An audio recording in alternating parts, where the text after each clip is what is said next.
안녕하세요. 네, 반갑습니다. 자, 프린트 보고 진도 나가죠. 자, 1번부터 보시면 주의 토지 통행권의 경우 이미 그 소유 토지 용도에 필요한 통로가 있는 경우에는 그 통로를 사용하는 것보다 더 편리하다는 이유만으로 다른 장소로 통행할 권리를 인정할 수 없다. 그렇죠. 이것이 핵심어는 편리죠. 편리하다고 이용할 수는 없고. 2번. 주의 토지 통행권은 일단 발생하면 나중에 그 토지에 접하는 공로가 개설되어 그 통행권을 인정할 필요가 없어지더라도 소멸하지 않는다. 틀렸죠. 그래서 핵심어는 이제 공로가 개설되었다라는 거죠. 남의 땅 다닐 이유가 없고. 3번. 토지 분할로 인하여 공로에 통하지 못하는 토지가 생긴 경우 포위된 토지의 특별 승계에게도 무상의 주의 토지 통행권이 인정된다. 틀렸죠. 일단 여기서는 조심하실 점이 원래 주의 토지 통행권은 유상인데 무상이 되는 경우가 있어요. 언제 무상이 된다고 했냐면 분할이나 일부 양도. 분할이나 일부 양도면 무상이 되는데 근데 이때 무상의 통행권은 분할이나 일부 양도의 직접 당사자에게만 인정이 되고 특별 승계에게는 인정되지 않습니다. 틀렸고요. 4번. 주의 토지 통행권이 인정되는 경우 통로 개설 비용은 원칙적으로 주의 토지 통행권자가 부담해야 한다. 그렇죠? 필요한 사람이 부담해야 되고. 자, 5번. 자기 소유 부동산에 대한 취득 수요가 가능하다. 그렇죠? 자기 물건에 대해서도 가능하다라고 했고요. 6번.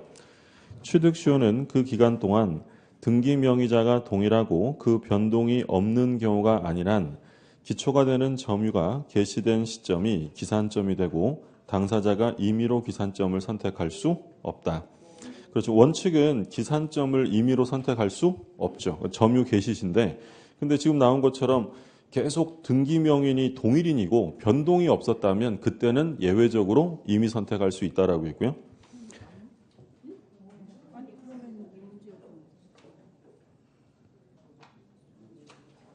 네, 맞는 질문이잖아요.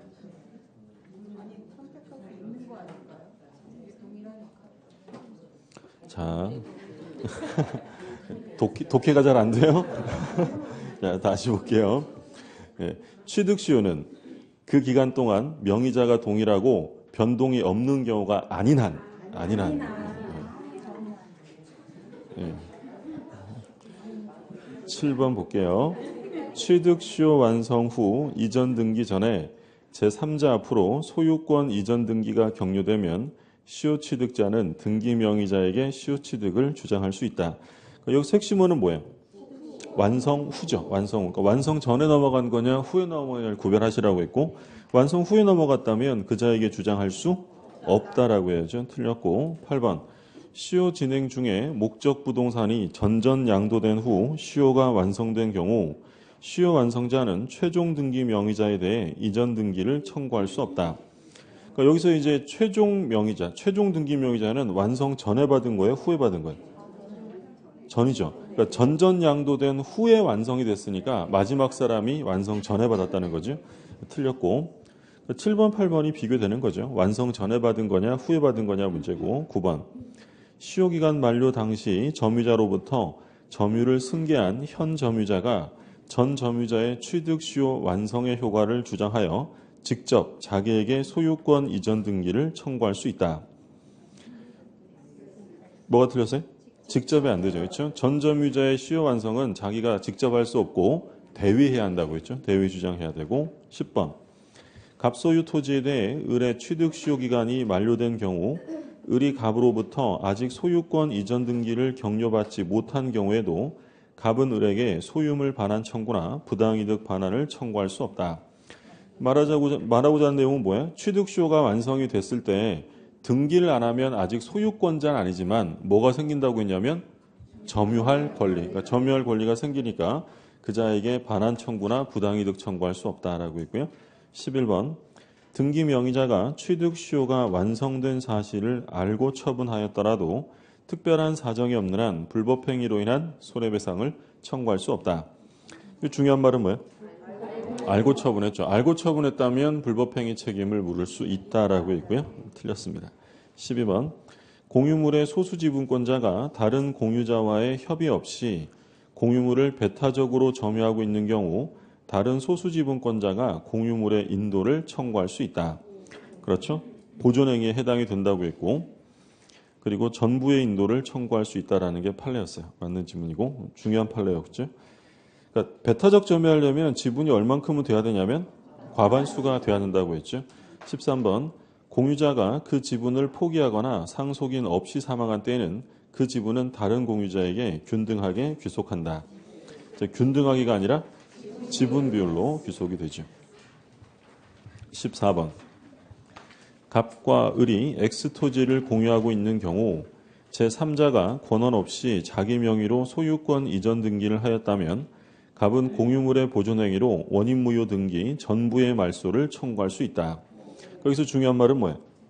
제3자. 그러니까 제3자가 등기를 했기 때문에 전부 말소를 구할 수 있다고 했고요. 만약에 공유자 중에 한 사람이 등기했다면 그 지분만큼은 유효하니까 전부 말소가 안 된다고 했죠. 그래서 이런 형태 나오면 제3자인지 공유자 중에 한 사람인지를 꼭 확인하셔야 되고요. 15번 갑과 을이 X토지를 공유하고 있는 경우 2분의 1 지분권자 갑이 을의 동의 없이 X토지의 건물을 축조하였더라도 을은 갑에게 그 건물 전부의 철거를 청구할 수는 없다. 할 수 있다라고 했죠. 그러니까 나대지에 건물을 신축하는 것은 관리를 벗어난 거다라고 했어요. 그러니까 지금 2분의 1밖에 안 되지만 만약에 과반수 지분권자가 단독으로 건물을 축조할 수 있어요? 없어요? 없다고 했죠. 이건 변경이기 때문에 전원 동의가 있어야 한다고 했어요. 16번 갑과 을이 X토지를 공유하고 있는 경우 병이 X토지를 불법 점유하면 갑은 특별한 사정이 없는 한 을의 지분에 관하여 단독으로 병에게 손해배상을 청구할 수 있다. 자, 지금 갑과 을이 공유를 하고 있는 상태인데 병이 지금 불법 점유를 했다는 거예요. 그러면 갑은 뭐에 대해서만? 자기 지분에 대해서만 해야죠. 그러니까 항상 공유에서 부당이득 손해배상 나오면 다른 사람 지분은 안 되고 자기 지분 범위에서만 가능합니다. 틀렸고요. 17번 갑과 을이 X토지를 공유하고 있는 경우 3분의 2 지분권자 갑이 을의 동의 없이 X토지 전부를 병에게 사용하게 한 경우 을은 병에게 X토지 인도를 청구할 수 있다. 안 되죠. 과반수 지분권자가 단독으로 관리 행위를 할 수가 있으니까 이때는 이제 과반수권자에게 부당이득만을 청구할 수 있다라고 했고요.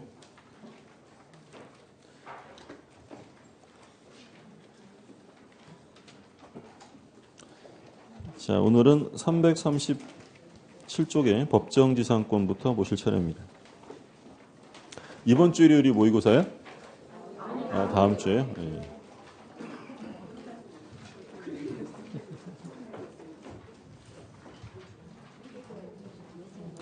자, 오늘은 이제 법정지상권 보실 차례인데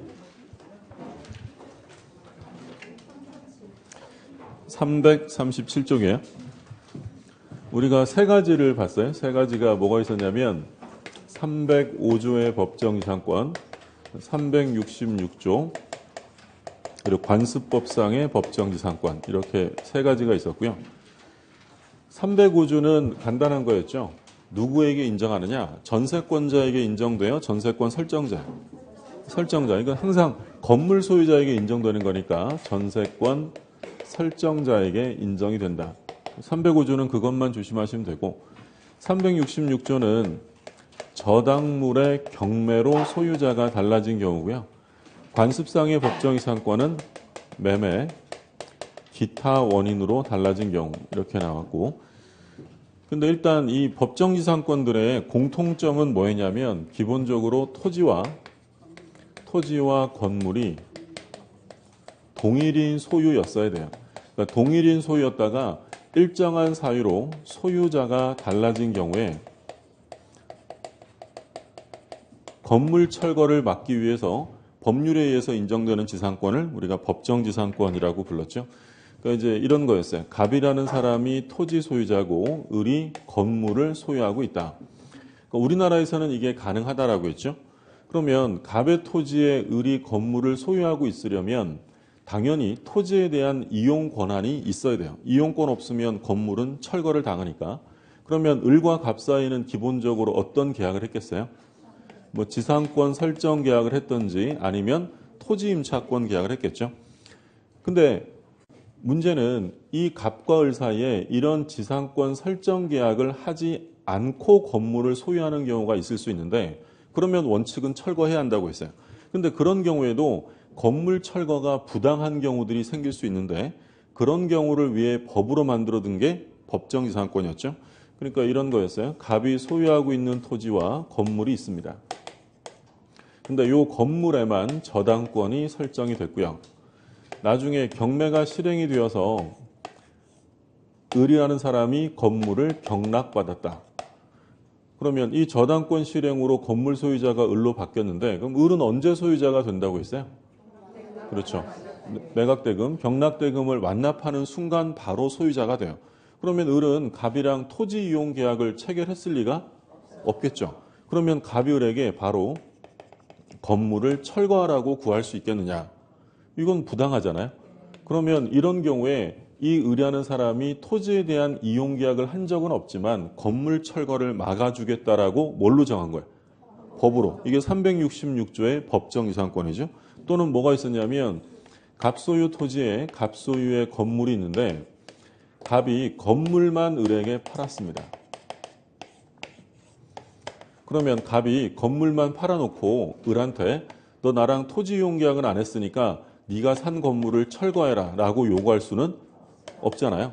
근데 이런 경우에도 을이 갑이랑 토지 이용 계약을 체결한 적은 없으니까 이런 경우에도 지상권을 인정해 주겠다. 어디서 인정해 주는 거야? 법에서. 그래서 이제 우리 법에서는 305조에도 하나 규정이 있고 366조. 366조가 바로 요거죠. 저당권이 실행되어서 소유자가 달라지면 366조에서 인정해 준대요. 또 우리 가등기담보법 공부했었는데 이런 경우가 있을 수 있죠. 갑소유 토지와 갑소유의 건물이 있는데 을이 돈 빌려주고 담보가등기를 설정을 한 거예요. 근데 이 갑이라는 사람이 돈을 안 갚았어요? 그럼 을은 이제 어떻게 하겠어요? 청산을 해야죠. 그러면 청산 절차는 우리 변제기 지나고 뭘 해줍니까? 실행통지. 청산금의 평가액을 통지해야 되잖아요. 그럼 실행통지가 도달되고 청산기간이 진행이 돼요. 얼마 동안? 2개월이죠. 그럼 청산기간이 끝났는데도 돈을 안 갚으면 청산금을 주면서 뭘 합니까? 본등기 하죠. 우리 특별법 한 지 얼마 안 됐어요. 예. 우리 가담법에서 공부한 거잖아요. 그러면 갑소유 토지와 건물이 있었는데 을이 담보가등기를 했고 갑이 돈을 안 갚아서 나중에 본등기하면 이제 토지 소유자는 갑이고 건물 소유자는 누가 되는 거예요? 을이에요. 그럼 돈 안 갚은 갑이 본등기를 을이 하니까 철거해라 라고 하면 돼요, 안 돼요? 안 되죠. 그러니까 이런 경우에도 가담법 제10조에서 법정기상권을 규정해 줬어요. 이런 경우에도 건물 철거를 막아주겠다.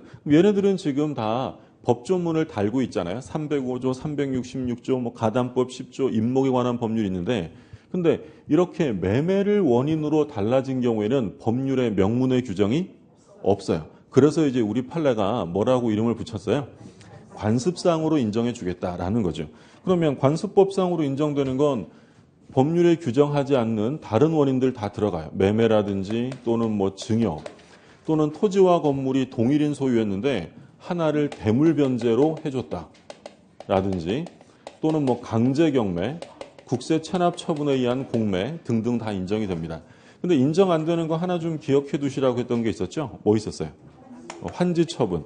환지 처분으로 달라진 경우에는 인정하지 않는다라는 게 판례였고 그러면 제일 기본 요건은 토지와 건물이 동일인 상태였다가 달라져야 되는데 그러면 요 366조는 언제 동일인 상태였어야 돼요? 일단 이 366조의 제목은 저당물 경매로 인한 법정이상권이야. 그럼 반드시 뭐가 설정됐겠어요? 저당권. 그럼 얘는 저당권 설정 당시 이때만 동일인 소유면 돼요. 그러니까 원시적 동일성과 후발적 동일성은 묻지 않는다라고 했어요. 그럼 예를 들어 토지와 건물이 동일인 상태에서 저당권이 설정이 됐는데 그 저당권이 실행되기 전에 토지 소유자가 바뀌었습니다. 저당권 실행되면 법정이상권 인정돼야 안 돼? 된다는 거예요. 나중에 바뀐 거 상관없고 언제만 동일이면 돼요? 설정 당시에만 동일이면 되고 그리고 관습상의 법정이상권은 얘는 저당권 실행이 아니잖아요. 저당권이 실행돼서 달라지는 거면 관습상이 아니라 뭐가 돼야 돼? 360이죠. 그럼 이건 뭐였어요? 처분 당시. 처분할 당시에 토지와 건물이 동일인 소유였으면 되고요. 나중에 달라진 것은 고려하지 않습니다. 여기서 하나 좀 기억해 두시라고 한 게 요 강제경매였어요. 강제경매로 달라지는 경우에는 언제 동일인 상태여야 한다고 했냐면 압류 또는 가압류시라고 했죠. 그러니까 조심하실 점은 뭐라고 하면 안 된다고 했냐면 매각대금 완납시라고 하면 안 돼요. 강제경매랑 저당물의 경매는 다른 거라고 우리 수업 시간에 많이 봤죠. 그러니까 저당물의 경매는 강제경매요, 임의경매. 임의경매고 이 강제경매라는 것은 바로 경매를 하는 게 아니라 법원의 판결을 받아서 하는 거예요. 그래서 법원에 소송을 제기하기 전에 가압류를 하는 경우도 있고 안 하는 경우도 있겠죠. 만약에 가압류를 했다면 언제 동일인 상태야 돼요? 가압류시. 그렇죠? 가압류를 안 했다면 압류시예요. 근데 이 부동산에 가압류가 되기 전에 저당권이 설정되어 있는 경우도 있을 수 있겠죠. 무슨 말인지 아셨어요? 그러니까 예를 들어서 건물이 있는데 이 건물에 어떤 사람이 돈을 못 받아서 가압류를 했어요. 가압류를. 가압류에 의해서 강제경매를 한다라고 하면 언제 동일인 상태에 한다고 했어요? 요 가압류셔야 되는데 근데 요 가압류보다 선순위에 저당권이 달려있는 건물이에요. 그러면 일단 가압류자가 경매를 하면 요거 임의경매요, 강제경매요?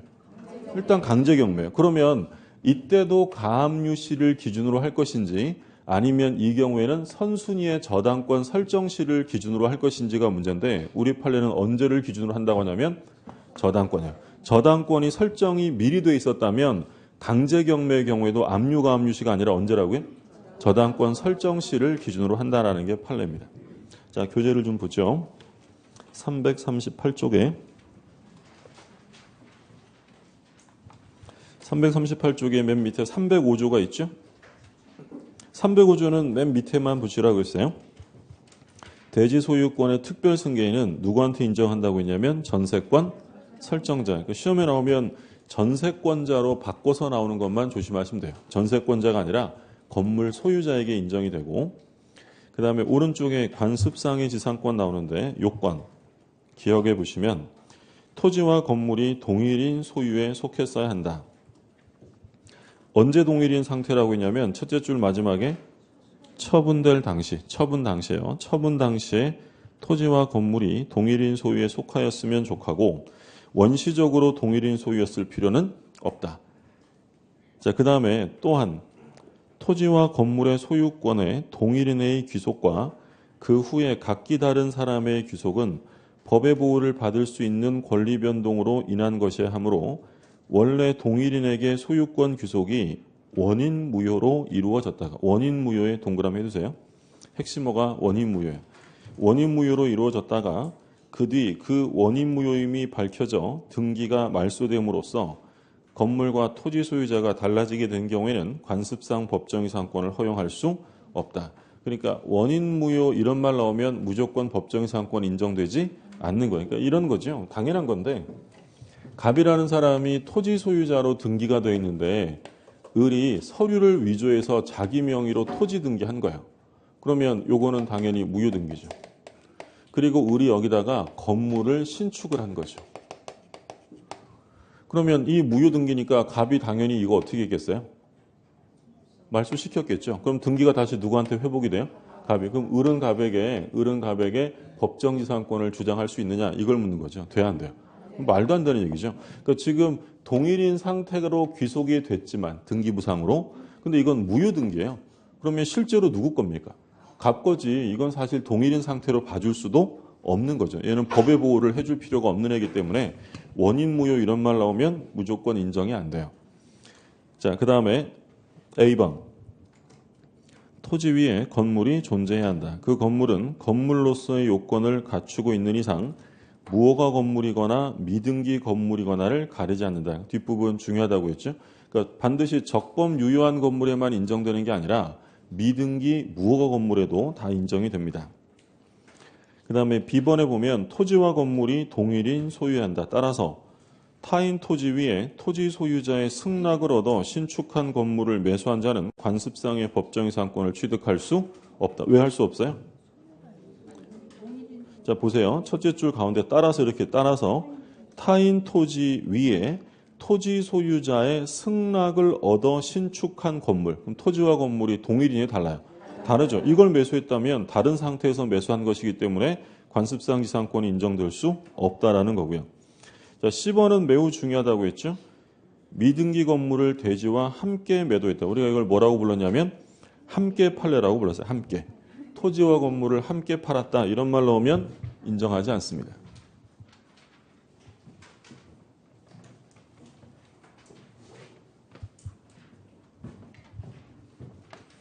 갑소유 토지에 갑소유의 미등기 건물이 있다. 그런데 이 상태에서 갑과 을이 함께 토지와 건물을 팔았는데 뭐만 이전 등기를 해줬냐면 토지만 이전 등기해줬고요. 건물은 여전히 미등기 상태다. 그러면 건물은 현재 누가 소유자야? 그렇죠. 매매 계약을 했는데 을이 이전 등기 안 했다. 그러면 소유권의 변동은 없는 거예요. 그럼 이건 여전히 갑의 소유다. 그러면 형식적으로만 보면 토지와 건물이 동일인 상태였다가 매매로 인해서 뭐만 바뀐 거예요? 토지만. 그러면 법정지상권, 관습상지상권이 인정되느냐? 이걸 묻는 건데 인정해 줄 수 없다. 이건 인정해 줄 필요가 없다고 했죠. 왜요? 얘가 지금 모두 팔았어요. 건물도 다 팔았잖아요. 그럼 건물도 다 팔았기 때문에 얘한테는 그런 관습상 이상권을 인정해 줄 이유가 없다라는 거예요. 다 팔아먹고 뭘 남의 땅을 쓰겠어요. 그럼 이 상태에서 만약에 토지에 저당권이 설정이 됐는데 이 저당권이 실행되면 366조에 법정지상권이 인정돼야 안 돼? 인정될 수 없다. 이거 왜 안 된다 그랬어요? 저당권이 설정될 당시에 366조는 설정 당시 동일인 상태 한다고 했잖아요. 저당권이 설정될 때 토지와 건물이 동일인 상태가 아니다라고 했어요.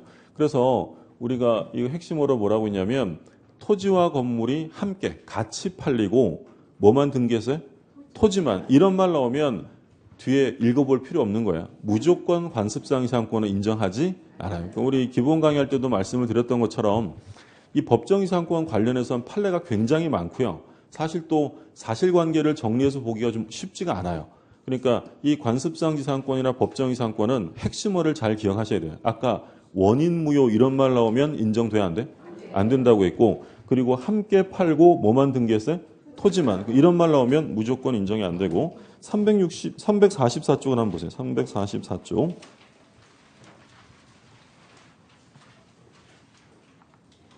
(344쪽의) 가운데 B번을 볼게요. B번에 보면 미등기 건물을 대지와 함께, 핵심어는 뭐였어요? 함께 매수한 사람이 그 대지에 관하여만 등기를 넘겨받고, 그러니까 함께 팔았는데 뭐만 등기됐냐면 대지. 그럼 사실 여기서 끝난 거예요. 무조건 안 되는 거예요. 그러면 건물에 대해서는 등기를 이전받지 못하고 있다가 대지에 대하여 저당권을 설정했다. 그러니까 지금 이 판례죠. 그럼 여기서 대지의 저당권을 설정했다면 설정 당시에 토지와 건물이 같아야 달라요? 다르죠. 그럼 그 얘기하는 거겠죠. 그 저당권 실행으로 대지가 경매되어 다른 사람 소유로 된 경우에는 그 저당권 설정 당시에 이미 대지와 건물이 각각 다른 사람 소유에 속하고 있었으므로 법정이상권이 성립될 여지가 없다. 우리 지금 함께 판례 봤고요. 근데 여기서 오해하시면 안 되는 게 이게 인정 안 되는 게 미등기 건물인 것과 상관이 있어요, 없어요?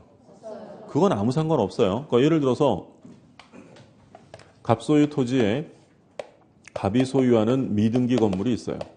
이 상태에서 토지를 을에게 팔았다. 그럼 건물 소유자 여전히 미등기 갑이겠죠. 갑은 을에게 관습상의 법정이상권을 주장할 수 있어요, 없어요? 할 수 있는 거. 이 가장 기본적인 모형이야. 토지와 건물이 동일인 소유였다가 매매를 원인으로 하나가 바뀌었다면 당연히 인정해야죠. 그럼 이 건물은 지금 누가 써야 돼요? 갑이 써야죠. 근데 이건 지금 갑이 어떻게 했다고요? 토지뿐 아니라 건물도 같이 팔았잖아요. 그래놓고 남의 땅을 쓰겠다고 주장할 수는 없는 거고. 자, 돌아오셔서 340쪽에 D번 볼게요. D번 보면 강제경매 목적이 된 토지 또는 그 지상 건물에 관하여 강제경매를 위한 압류나 그 압류에 선행한 가압류가 있기 이전에 저당권이 설정되어 있다가 강제경매로 저당권이 소멸하는 경우 토지와 지상 건물이 동일인 소유에 속하였는지를 판단하는 기준 시기는 저당권 설정 당시이다. 이해되셨죠? 이게 지금 이 얘기 하는 거예요? 여기 일부가 멸실됐는데, 예. 요 가압류 전에 뭐가 있었다고요? 저당권이 설정되어 있다. 그럼 이때는 가압류를 기준으로 하는 게 아니라 뭐야? 저당권 설정 당시를 기준으로 해야 한다. 자, 니은에 매매 기타 원인 나와 있고요. 판례 박스 있죠? 보시면 관습상 법정이상권 성립 여부 1번에 매매는 첫 번째 점에 매매는 당연히 인정이 되고 그 다음에 토지 공유자 1인이 토지 지분을 전매한 경우 이런 경우에는 인정하지 않아요. 그러니까 지금 토지 공유 상태에서 한 사람이 뭘 팔았다고요? 자기의 지분. 그러면 이런 거죠. 토지를 예를 들어 갑을병이 공유하고 있다가 갑이 동의를 얻어서 건물을 지금 신축한 상태. 지금 이런 상태에서 갑이 뭘 팔았냐면 자기의 지분을 A에게 팔았다는 거예요. 그러면 이제 토지 공유자는 누가 되는 거예요? A와 을과 병이죠. 그러면 이때 이 갑이 관습상의 지상권을 주장할 수 있느냐? 그걸 묻는 건데 이런 경우에는 주장할 수 없다라고 봐요. 왜 그러냐면 지금 이 갑이 A에게 판 건 뭘 팔았냐면 자기의 지분을 팔았죠. 그런데 이런 관습상의 지상권을 인정해버리면 갑의 지분 처분 행위 속에 다른 공유자의 지분 처분이 포함된 것으로 보게 되죠. 그러니까 예를 들어서 요거 볼게요. 갑소유 토지에 갑소유의 건물이 있는데 갑이 A에게 토지를 팔았습니다. 그러면 갑은 A에게 관습상의 지상권을 주장할 수 있어요? 없어요? 있죠. 이게 가장 기본적인 모형이에요. 그러면 이 그림에서 관습상의 지상권을 인정한다면 이 그림과 이 그림이 같은 그림이 된다는 건데 그럼 누가 있으나 많아요? 을과 병이죠. 얘는 자기 지분 판 건데 을과 병은 갑이 처분행위했다고 해서 얘네들이 관습상의 지상권을 부담해야 한다는 거잖아요. 그건 다른 공유자에게 피해가 되기 때문에 인정해서는 안 된다는 거예요. 이건 왜 인정 안 되냐면 다른 공유자가 피해 볼 수 있기 때문이다. 그러면 이 토지 공유와 비교되는 게 건물 공유 사건이 있는데 예를 들어서 갑소유 토지에 이번에는 갑과 을이 건물을 공유하고 있어요. 근데 이 상태에서 만약에 토지 경매로 A에게 소유권이 넘어갔대요. 그럼 이 경우에 법정이상권을 인정할 수 있느냐 문제인데 그럼 이 경우에 인정한다면 다른 공유자가 피해를 봐요? 오히려 이득을 봐요? 오히려 얘한테 붙어가지고 오히려 이득을 보잖아요. 그럼 이런 경우에는 건물 철거를 막을 필요성이 있기 때문에 이 경우에는 법정이상권 인정한다. 이건 무슨 공유 사건이라고요? 건물 공유자 1인 사건이에요. 자, 343쪽 보세요. 343쪽에 판례박스 있는데 거기 세 번째 점을 보시나요? 핵심어는 뭐냐면 건물 공유자 1인이에요. 실제 시험에서는 건물 공유자 1인 이름 더 볼 필요 없어요. 무조건 인정하는 거예요. 건물 공유자 1인이 그 건물의 부지인 토지를 단독으로 소유하면서 그 토지에 관하여만 저당권을 설정하였다가 위 저당권에 의한 경매로 토지 소유자가 달라진 경우 인정된다고 했죠. 핵심어가 뭐라고요? 건물 공유자 1인. 그래서 토지 공유 사건에서 지분 전매하면 인정 안 되는데 건물 공유자 1인 이런 말 나오면 법정이상권이 인정이 됩니다. 돌아오셔서 340쪽에 맞아보죠. 자, 340쪽의 세 번째 판례는 핵심어가 뭐냐면 나대지. 나대지라면 무조건 안 된다고 했고 그다음에 맨 밑에 강제경매 인정한다고 했는데 그 341쪽 둘째 줄에 언제 인정이 된다고 됐냐면 기준 시기 압류 또는 가압류 시, 압류 또는 가압류 효력 발생 시. 근데 아까 이 압류나 가압류에 선행하는 저당권이 있었다면 그때는 뭐가 기준이에요? 저당권 설정 시가 기준이고 자, 환지 처분 부정한다고 했고 명의 신탁이 해지되었다. 이것도 핵심으로 잘 기억하셔야죠. 명의신탁이 해지되었다라고 하면 법정이상권 인정해 줄 수 없다라는 거죠. 말하자면 갑이 을에게 토지를 명의신탁했어요. 그럼 을이 거기다 건물을 지었다는 거 아니에요? 그러니까 갑이 을한테 명의를 신탁했다. 토지를. 근데 을이 여기다가 수탁자가 건물을 신축했다는 거예요. 그러면 명의신탁이 나중에 어떻게 됐다고요? 해지됐다. 여기서 명의신탁이 해지되었다라는 표현을 썼다는 건 명의신탁이 유효한 경우에요? 무효예요? 유효한 거야? 명의신탁이 무효면 해지라는 말을 써서는 안 돼요. 무조건 틀린 말이에요. 그러면 유효한 명의신탁이 해지되어 다시 갑에게로 복귀가 됐겠죠? 을은 갑에게 관습상 지상권을 주장할 수 있느냐? 할 수 없다. 갑이 을에게 명의신탁을 했대요. 이거 누구 거예요? 갑 거죠. 그럼 이건 실제로 동일인 상태가 될 수 없다라는 거죠. 그래서 명의신탁이 해지되었다 이런 말 나오면 인정 안 되고요. 자, 그다음에 구분 소유 관계와 법정지상권은 구별한다고 했죠. 이거 우리 지난주에 봤던 거야. 자기 몫의 대지 위에다가 지어둔 건물이면 관습상 지상권 인정 되고 다른 사람이 배타적 소유하는 부분에 지어둔 거면 인정해 줄 수 없다. 그러니까 어디다가 지었는지를 구별해 두셔야 한다고 했죠. 지난주에 봤던 거고 기억나시나요? 예. 구분 소유적 공유. 구분 소유적 공유는 다른 말로 뭐라고 불렀죠? 상호 명의신탁. 그러니까 상호 명의신탁은 대외적으로는 공유 등기를 하지만 내부적으로는 특정 부분을 소유하는 거야. 그러면 자기가 소유하고 있는 특정 부분을 소유하고 있던 토지에 지어진 건물이면 토지와 건물이 어떻다고요? 동일이냐. 그럼 인정하는 거고 근데 자기가 특정 소유하는 게 아니라 다른 사람이 특정 소유하는 부분에 있던 건물이에요. 그럼 토지와 건물이 동일인 상태가 아니니까 인정해 줄 수 없다. 그게 핵심어라고 했죠. 그리고 디귿에 보면 건물 철거 특약이 없어야 한다라고 돼 있어요. 이것도 중요한 내용인데 요 관습상의 법정이상권은 강제적이에요, 임의적이에요? 임의적이에요, 임의적. 그런데 이 366조의 법정이상권은 강행 규정이에요. 철거 특약 자체가 무효다라는 거죠.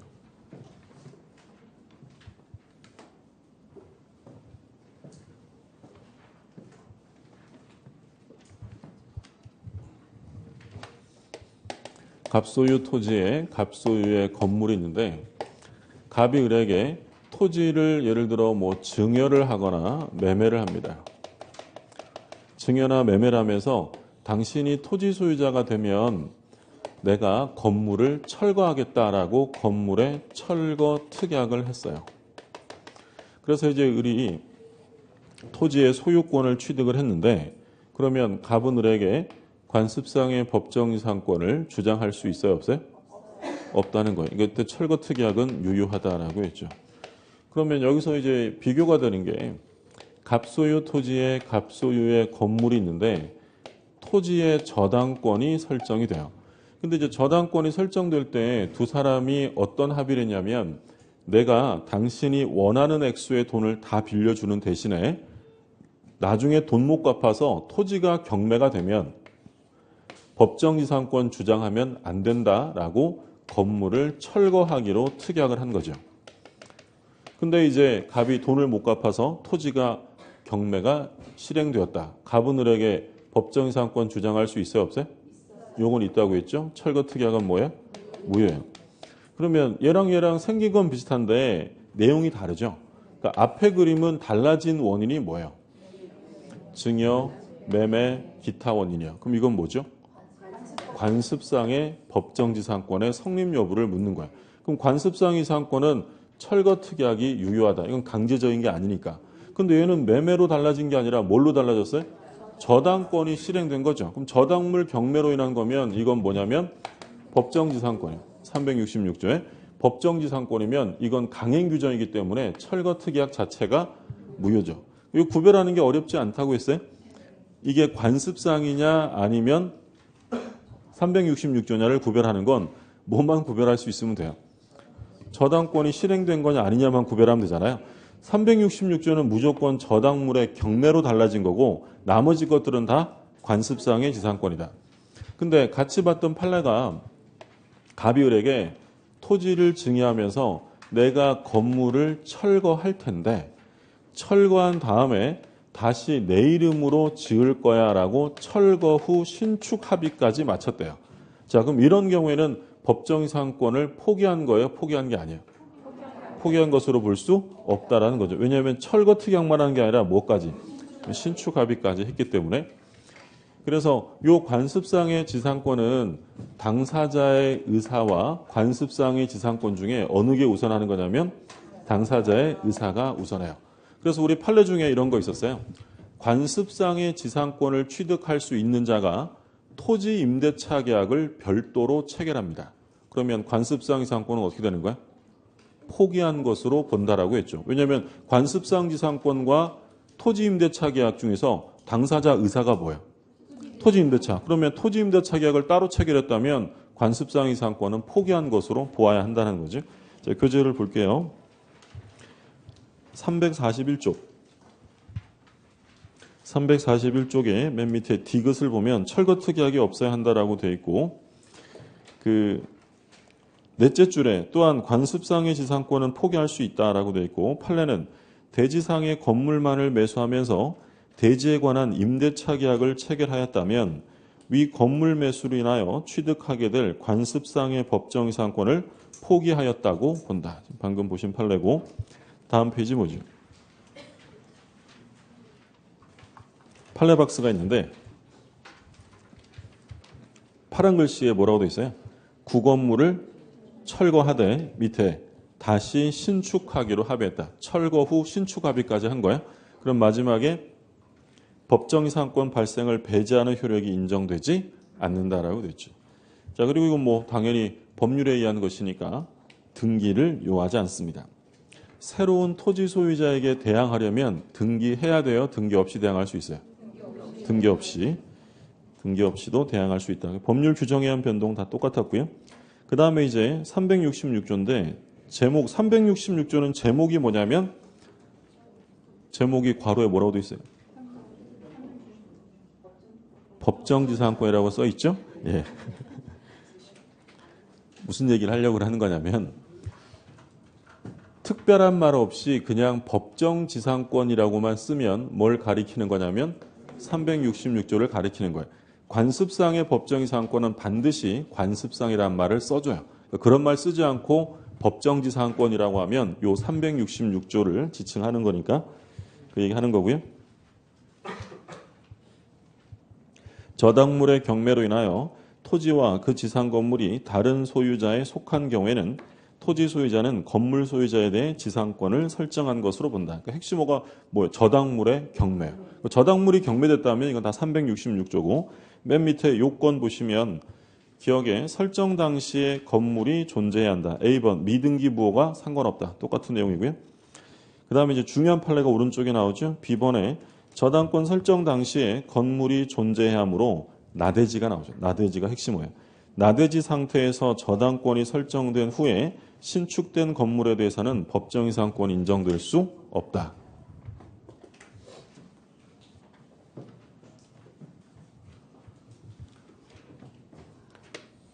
자, 갑이라는 사람이 나대지를 소유하고 있고요. 그러니까 이 나대지에 저당권이 설정이 됩니다. 근데 저당권이 설정된 다음에 갑이 그 건물을 신축했다라는 거죠. 그러면 나중에 이 토지의 저당권이 실행되어서 을이 경락을 받았다면 갑은 을에게 법정지상권을 주장할 수 있느냐? 그걸 묻는 거죠. 인정이 돼야 안 돼? 안 된다라고 했죠. 나대지의 저당권, 나대지 이런 말로 하면 법정지상권을 인정해 줄 여지가 없다라고 했죠.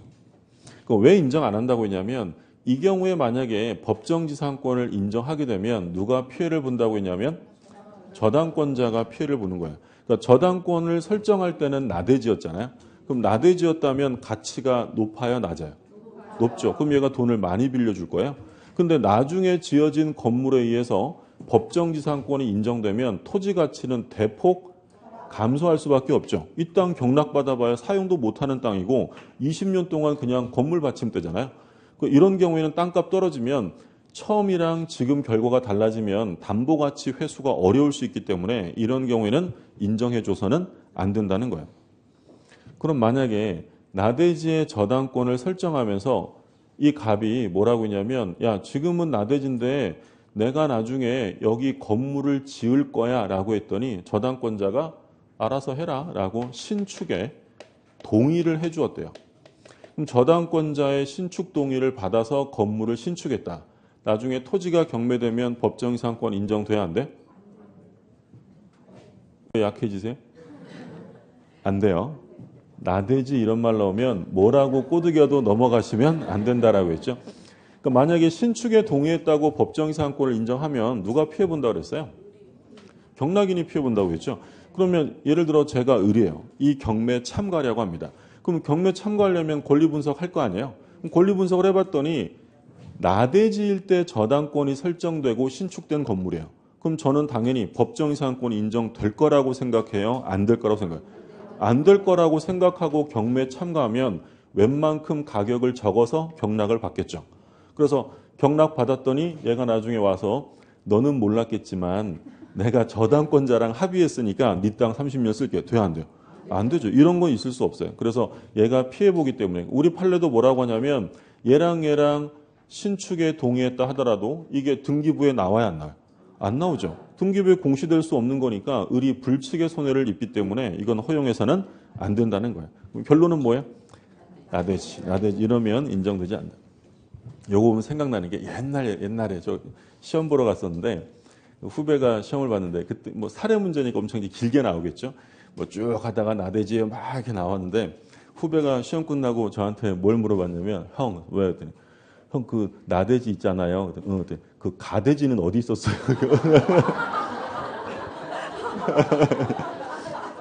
네.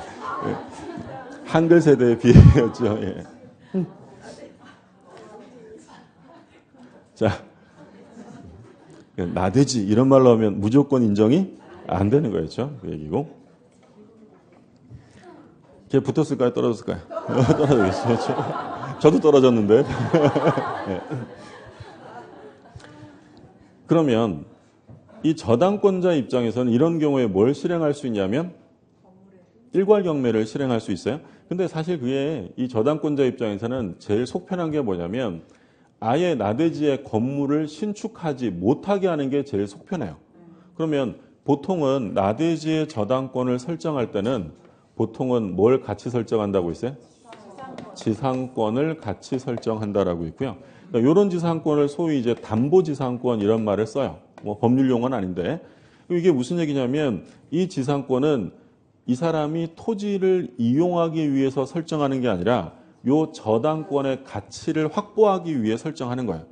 그러면 이 지상권은 당연히 요 저당권 때문에 설정하는 거니까 만약에 갑이 저당권자에게 채무를 변제했다. 저당권 어떻게 돼요? 소멸하겠죠. 그러면 요 지상권만 남아요. 지상권도 소멸해요. 같이 소멸하게 되는 거죠. 그렇죠? 무슨 말인지 드셨죠? 그러니까 만약에 원래 1순위의 지상권, 2순위의 저당권, 순서가 지상권, 저당권 이렇게 돼 있어요. 그럼 저당권이 실행되면 위에 있는 지상권은 경매로 소멸해요. 존속하는 거예요. 존속하는 거예요. 근데 지상권자와 저당권자가 같은 사람이다. 그러면 이거예요. 그럼 이런 경우에는 지상권이 먼저 설정됐다 하더라도 저당권이 소멸되면 지상권도 소멸할 수밖에 없다라는 거죠. 나대지 판례고. 자, 계속 보죠. 343쪽에 판례, 법정지상권의 성립 여부 이렇게 되어 있죠. 첫 번째 판례 뭐예요? 나대지. 그리고 두 번째도 나대지. 나대지의 저당권 설정될 당시에 건물 신축에 동의했다? 상관없어요. 다 인정 안 하고. 세 번째 건물 공유자 판례 봤고요. 네 번째 저당권 설정 당시 건물을 신축한 경우 인정은 하는데 뭘 기준으로 인정하냐면 구건물 기준으로 인정한다고 있고요. 그 다음에 공동저당 철거 신축 판례가 맨 밑에 있죠. 중요한 판례였어요. 공동저당 철거 신축 부정 이렇게 되어 있고 다음 페이지. 다음 페이지의 판례는 합동 판례죠. 합동 판례. 합동되었다라고 하면 이때는 뭘 기준으로 인정이 돼요? 종전 건물로 인정이 된다라는 거죠. 일단 차례대로 볼게요. 갑소유 토지에 갑소유의 건물이 있는데 요게 이제 그 견고하지 않은 대충 지어진 목조 건물이었어요. 근데 이 토지에 저당권이 설정이 됩니다. 근데 이제 이 건물이 견고하지 않아서 갑이라는 사람이 이 견고하지 않은 목조 건물을 철거했고 나중에 이 건물을 신축을 합니다. 튼튼한 철근조 건물로 신축했다. 토지의 저당권은 그대로 달려 있고요. 이 상태에서 나중에 토지의 저당권이 실행되어서 을이 경락을 받으면 갑은 이 건물을 위해서 관습상이나 저당권 실행이면 366조의 법정이상권을 인정받을 수 있느냐? 인정돼야 안 돼? 인정된다라는 거예요. 인정된다. 인정돼요. 뭐 봤던 건데 뭐 처음 보시는 것처럼 놀래고 그러세요. 인정이 돼요. 인정이 되는데 그 얘기는 바꿔서 말하면 인정되기 위해서는 구건물과 신건물의 동일성이 요구되어 필요 없다는 거예요. 동일성을 요구하지는 않습니다. 그런데 존속기간이나 범위는 신건물이 아니라 구건물을 기준으로 합니다. 구건물을 기준. 그러니까 예를 들어서 이게 견고하지 않은 건물이었다면 15년짜리잖아요. 견고한 건물이면 30년. 그러면 이 철근조 건물을 위한 법정이상권이 인정되는데 다만 기간은 몇 년으로? 15년으로 인정을 해야 한다는 거예요. 구건물 기준으로. 이해되셨어요? 네. 그러면 두 번째 판례를 보면 갑소유 토지에 갑소유의 건물이 있는데 토지와 건물의 공동 저당권이 설정이 돼요. 한 사람이 저당을 토지 건물에 다 잡는 거죠. 그러면 이 경우에는 경매 실행되면 법정이상권이 인정돼야 안 돼요? 되죠? 한쪽에 달리든 양쪽에 달리든 동일인 상태면 인정이 되는 거예요. 그런데 이 상태에서 이 건물을 철거하고요. 갑이 건물을 다시 신축을 한 거예요. 그러면 문제는 토지에 저당이 달려 있고요. 그럼 이 건물을 철거했다. 이 건물이 멸실되면 목적물의 멸실은 모든 물권의 공통적 소멸 사유니까 저당권도 어떻게 됐겠어요? 소멸. 그럼 여긴 지금 현재 저당권이 새로 달리지 않은 상태예요. 이 상태에서 토지의 저당권이 실행되어 을이 경락을 받았다면 갑은 을에게 법정지상권을 주장할 수 있느냐? 주장할 수 없다라는 거예요. 주장할 수 없다. 이게 공동저당 철거 신축 판례죠. 그러니까 이 경우에 법정지상권을 인정한다면 누가 피해를 본다고 했냐면 저당권자가 피해를 보기 때문에 인정 안 된다고 했어요. 자, 왜 그러는지 한번 간단하게 볼게요. 근데 우리가 전에도 말씀드린 것처럼 왜 안 되는지 이유는 시험에 안 나와요. 그러니까 이해를 위해서 보는 거예요. 그러니까 이해가 되면 좋고 안 돼도 뭐 큰 문제는 없다는 거죠. 공동저당이 설정이 돼 있어요. 이 상태는 법정이상권 인정한다라고 했어요. 인정해도 저당권자에게 피해가 없다고 봐요. 왜냐하면 일단 법정이상권이 인정되면 토지 가치는 감소해요, 증가해요? 땅값 올라요, 떨어져요? 대폭 떨어지겠죠? 떨어집니다. 왜냐하면 인정되는 땅이면 토지를 사용할 수가 없으니까.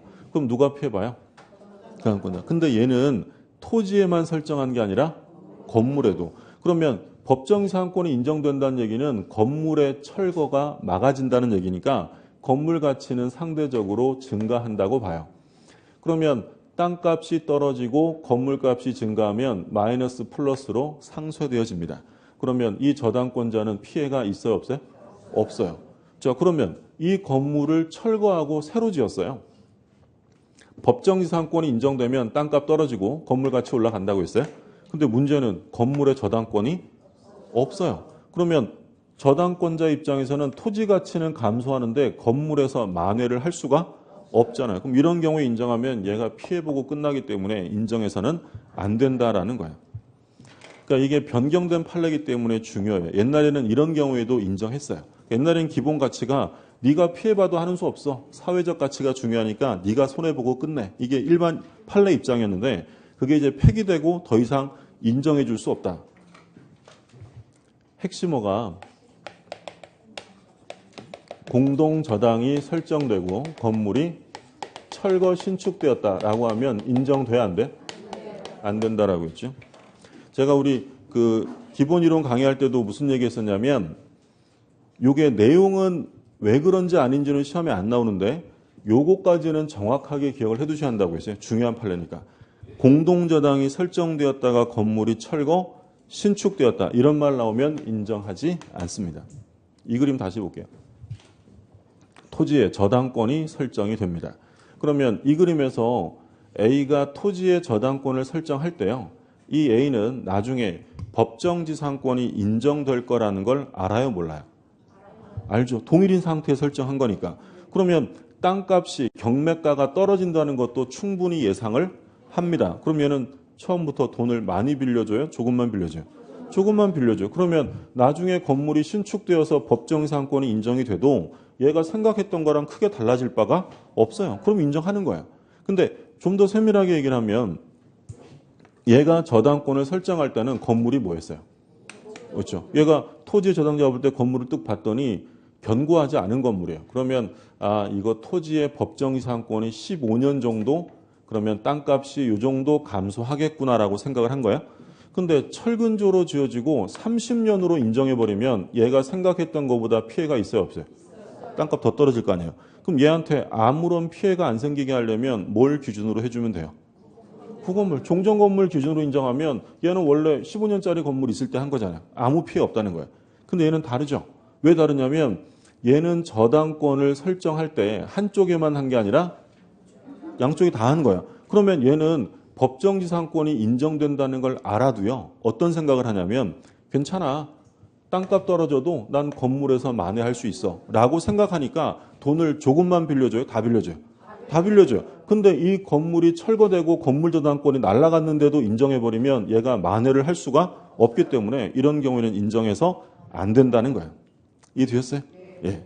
이해 안 되셨어도 전혀 상관없어요. 요것만 잘 기억하시면 되겠죠? 공동저당, 철거, 신축 판례 인정해 줄 수 없다. 이번에는 갑소유 토지와 갑소유의 건물이 있는데 여기에 공동저당이 달려 있어요.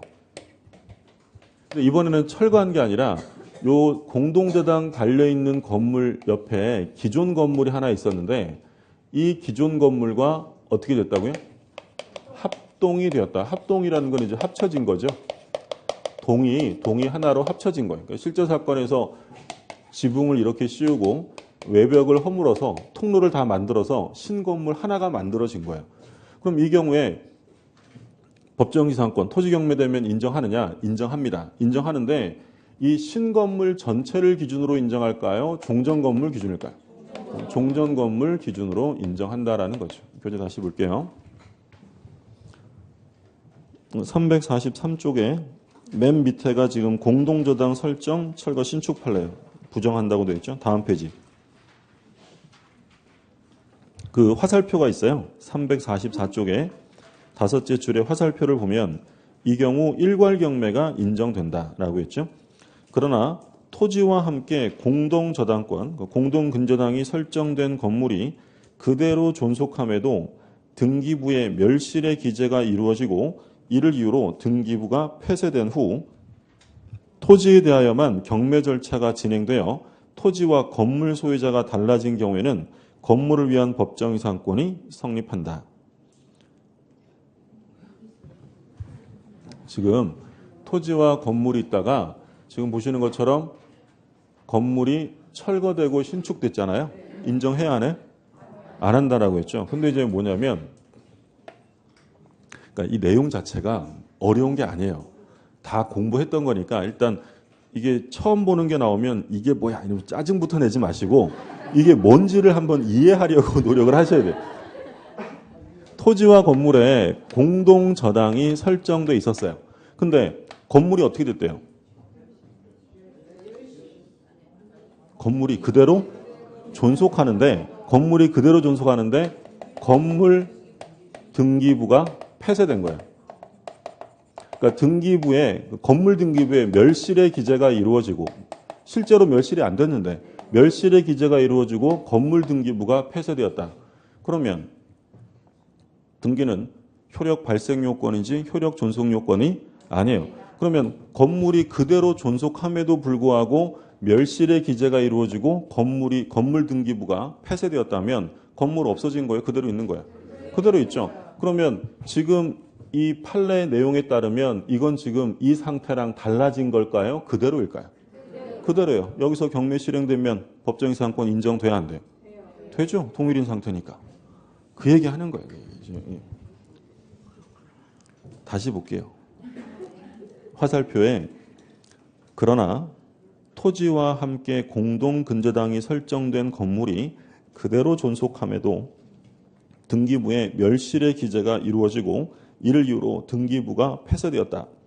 그러면 건물이 없어진 거에 그대로 있어요. 저당권도 그대로 있는 거죠. 그럼 이 상태는 똑같은 거죠. 토지와 건물이 동일인 상태에 설정된 거니까 인정한다라고 했고요. 이해되셨죠? 예. 그러니까 뒤에 나온 소리는 다 하나만 한 소리예요. 그대로 존속한다가 해서 끝나는 거고. 그 다음에 공동저당 판례 받고 맨 밑에 화살표 볼게요. 이때 종전저당권의 효력은 합동으로 인하여 생겨난 새로운 건물 중에서 위 경매 대상 건물이 차지하는 비율에 상응하는 공유지분 위에 존속하게 된다. 그러니까 이 상태에서 여기 저당권이 실행되면 경락인이 우선 변제 받을까, 채권자가 우선 변제 받을 거 아니에요? 그럼 이 저당권의 효력이 신건물 전체에 완전히 미치는 것인지 아니면 종전 건물의 지분 범위까지만 인정하는지 그걸 묻는 거죠. 당연히 전부겠어요. 종전 건물 범위. 종전 건물 지분 범위에서만 인정이 된다. 자, 밑에 다 보셨고 맨 밑에 강행 규정이라는 점 조심하시라고 했죠. 그다음 이제 법정 이상권 효가 나오는데 좀 쉬었다가 보시죠.